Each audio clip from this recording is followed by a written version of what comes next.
បាទសូមជម្រាបសួរទៅដល់ប្រិយមិត្តដែលតែងតែតាមដាន Channel YouTube វីខ្មែរថ្ងៃនេះខ្ញុំសូមធ្វើការបង្ហាញនៅ topic មួយគឺទាក់ទងជាមួយនឹងការជួសជុលទៅលើ Facebook Monetize មានន័យថាវាបានខូចណា restrict Monetize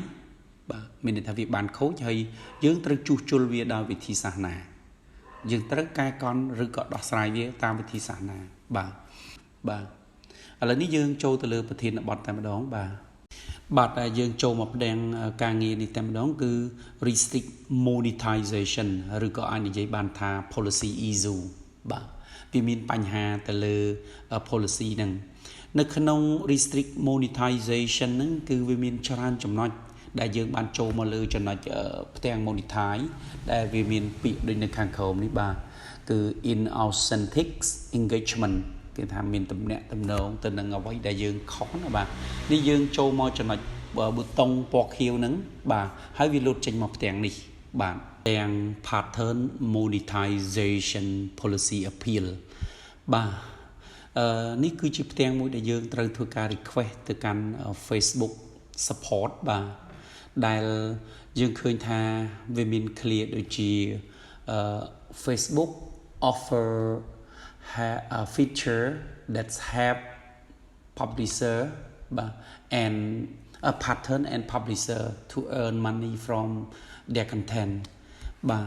អញ្ចឹងនេះគឺជា page មួយដែលវាបង្ហាញពីរចំណុចដែលមួយឈ្មោះហៅថា pattern monetization policy ហើយនឹង content monetization policy ដែលមានពាក្យកាត់ថា pattern និង content នៅខាងក្រៅនេះអញ្ចឹងគឺចំណុចទាំងពីរនេះដែលយើងត្រូវធ្វើការជ្រើសរើសបាទយើង select យក pattern បាទចំណុចទី2គឺ URL ហ្នឹងគឺនេះយើងមកទំព័រដើមហើយយើង copy link មកហើយយកមកផាសបាទយកមកផាសនៅក្នុងកន្លែង text box ហ្នឹងហើយនៅខាងទី3នេះគឺ screenshot បាទយើងត្រូវ screenshot នៅផ្ទាំងខាងមុខកន្លែង monetization ហ្នឹងដើម្បីឲ្យយើងអាច select នេះ choose file នេះបាទអញ្ចឹងយើងចូលទៅទំព័រដើមបាទនេះដើម្បីមើលឃើញ restrict monetization ហ្នឹងបាទដើម្បីអាចជ្រើសរើសយករូបមួយសន្លឹកនេះបាទដើម្បីជ្រើសរើសយករូបមួយសន្លឹកហ្នឹងដើម្បី attach file បាទរូបមួយសន្លឹកហ្នឹងយើងត្រូវ screenshot វាដើម្បីធ្វើការ attach file ទៅឲ្យពួក Facebook បាទអញ្ចឹងនៅពេលដែលយើង screenshot ហើយបាទនេះបាទយើងសូមធ្វើការ select យកតែម្ដង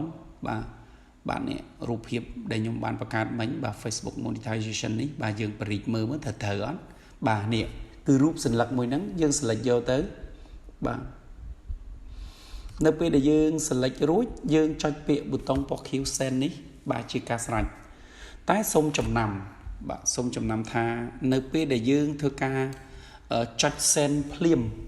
បាទខាង Facebook support គឺគាត់បាន feedback មកយើងភ្លាមតែម្ដងបាទគឺ reply automatic មកយើងថាគេបានទទួលនៅអ្វីដែលជា request ហើយគេនឹងព្យាយាម check មើលទៅលើអ្វីដែលជាបញ្ហានៅលើ page របស់យើងបាទ